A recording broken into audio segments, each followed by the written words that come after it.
ERCP योजना के तहत राजस्थान सरकार सपोटा विधानसभा में डूंगरी बांध का निर्माण करने जा रही है, लेकिन उसके विरोध में यहाँ के क्षेत्र गांव के लोग आज बड़ी महापंचायत की, उसमें नरेश मीणा भी मौजूद है।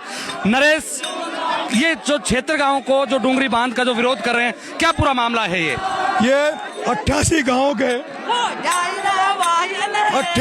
के लोगों का जन्म मरण का मामला है। 88 गांवों के जनता को उजाड़ने का सरकार मन बना रही है। उसके खिलाफ आज महापंचायत हुई है, और ये पहली महापंचायत नहीं, इसके पहले कई महापंचायतें हो चुकी। आज ये महापंचायत निर्णायक महापंचायत होगी। मैंने एक कमेटी बनी हुई है क्षेत्र गांवों की, अंतिम फैसला कमेटी का होगा। लेकिन मैंने कहा है कि रोज रोज अगर महापंचायतें करोगे तो नतीजा नहीं होगा, और लोग जिस उम्मीद के साथ आते हैं उनको निराशा मिलेगी। इसलिए जो फैसला करना आज ही करें। हम लोग कमेटी के निर्णय की वेट कर रहे हैं, कमेटी क्या निर्णय करेगी। मैंने कहा हम लोग रात भर रुकेंगे और सरकार को अल्टीमेटम दे दो कल 12 बजे का, उसके बाद में रेलवे ट्रैक जाम करेंगे। मैंने कहा कमेटी क्या फैसला करती है, कमेटी के ऊपर है। नरेश, 2 साल से भी कम का समय रहा, तीसरा चुनाव लड़ चुके और चुनाव के खत्म होते ही फिर आंदोलन में कूद पड़े। देखिए, मुझे जहाँ कहीं भी समस्या दिखती है मुझे रोका नहीं जाता मुझे, और ये तो बहुत 88 गाँव की जनता का मामला है, लाखों लोगों की भविष्य का मामला है, जिंदगी का मामला है, और ऐसे समय में नरेश मीणा चुप नहीं बैठ सकता। इसलिए मैं इनके बीच में आ गया हूँ। कमेटी क्या फैसला लेती है, कमेटी का फैसला सर माथे पे होगा।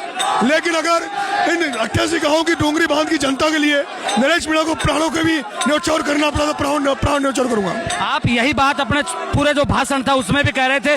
दूसरा ये भी कह रहे थे कि आप गांव के लोगों से कह रहे थे डूंगरी बांध का जो विरोध करें, उनसे ये भी कह रहे थे कि आप रुकिए, रात को मेरे साथ रुकिए, कल पटरी की तरफ चलेंगे।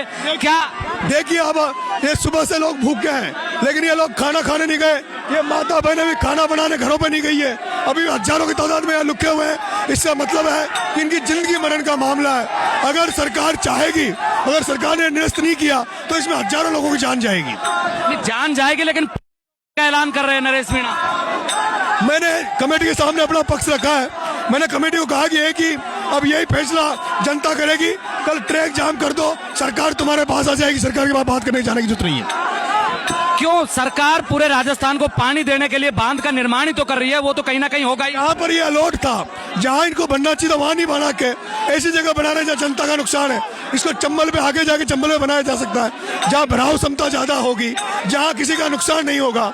इसलिए ये लाखों लोगों की घर उजाड़ने की जो सरकार की मंशा है, जिस तरह की बीजेपी सरकार है, पूंजीपतियों के हाथों में सरकार खेल रही है। एक तरफ डूंगरी बांध के नाम पर, दूसरी तरफ चीता कॉरिडोर के नाम पर धौलपुर से लेकर 12 तक की जनता को उजाड़ना चाहती है। तीसरे दिल्ली बॉम्बे हाईवे के दोनों तरफ 2-2 किलोमीटर का कॉरिडोर बनाकर जनता की जमीनों को हड़पना चाहती है, जनता उजाड़ना चाहती है। उसके खिलाफ ये गुस्सा है जनता का, और जनता का गुस्सा आप देख लिए, रात पड़ती जा रही है, लेकिन लोग यहाँ से हटने को तैयार नहीं है। नरेश, मैं भाषण जब सुन रहा था और नेताओं को भी सुने और आपका भी सुना, आपका सीधा जो मुद्दा था डूंगरी था, और जो पूरा चुनाव ये जो पूरा भाषण रहा उसमें सबसे ज्यादा तालियां और सबसे ज्यादा उत्साह नरेश मीणा के भाषण में था। देखिए, ये लोग किसी राजनीतिक भाषण के लिए नहीं आए और न ये भाषण सुनने के लिए आए। ये तो डूंगरी बांध को लेकर निर्णायक मीटिंग में निर्णय लेने आए थे, और निर्णय चाहते हैं। ये हजारों की तादाद में अभी जो लोग रखे, ये इसलिए इंतजार कर रहे हैं कि क्या निर्णय होगा। अभी मंच के ऊपर पूर्व मंत्री और वर्तमान जो विधायक है उनके बीच भी तीखी नोकझोंक हुई उनके भाषणों की वजह से, और हंगामा मचा। उस पर मैं कुछ नहीं बोलना चाहता। उनके वो अपनी राजनीतिक रोटियां सेकना चाहे तो सेके, लेकिन जनता सब देखती है। आगे अगर कमेटी का निर्णय ये रहता है कि शांतिपूर्ण इस आंदोलन को दोबारा करेंगे, जैसा उनका पहले मन रहा है कि कलेक्ट्रेट का घेराव करेंगे, मंत्रियों से जो कमेटी का निर्णय होगा वो सर माथे पे होगा। जो कमेटी का निर्णय होगा सर माथे पे होगा। ये नरेश मीणा है, और एक बार पूरा जो उत्साह है वो दिखा दीजिए, किस तरीके का उत्साह नरेश मीणा ने यहाँ आकर जो डूंगरी बांध के विरोध में जो लोग हैं उनके बीच में उत्साह बना के रखा है। और पूरा जो भाषण था, पूरा मंच था, उसका जो सबसे आकर्षक भाषण रहा वो भी नरेश मीणा का रहा। नरेश, एक सवाल और पूछ लेता हूं मैं आपसे। आप कह रहे थे कि रात भर यहीं रुकना है, रात भर रुकेंगे या जाएंगे? मेरा तो ये मन है कि रात भर यहीं रहूं, इस खुले बादल के नीचे सर्दियों में यहीं बैठूं, और सुबह 12 बजे यहाँ से रेलवे ट्रैक के लिए कूच करें। मेरा ये मन है, लेकिन कमेटी जो फैसला करेगी वो सर माथे पे। देहात ठेठ देसी भाषा का इस्तेमाल कर रहे हैं और उसी भाषा में ना आपके पास में कुर्ते पजामे हैं 3 चुनाव लड़ने के बाद भी, और उसी भाषा में उन लोगों के बीच में घुलने मिलने की कोशिश करते हैं। देखिए, जनता उसी को पसंद करती जो सीधी बात करता है। जनता को टालम टोल नहीं चाहिए, जनता को भाषण नहीं चाहिए। जनता खूब भाषण चुनाव में सुनती है, एक आंदोलन एक क्रांति है।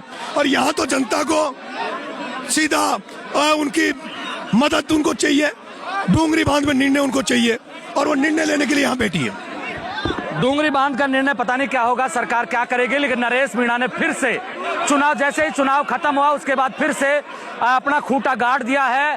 सपोटा के जोड़ली गांव में फिर से नरेश मीणा, जो यहाँ के जो लोग विरोध कर रहे हैं डूंगरी बांध का, उनके बीच आ गए हैं। आप मेरे साथ देख रहे हैं ब्लैक एंड व्हाइट सच, मैं महेंद्र यादव, जय हिंद जय भारत।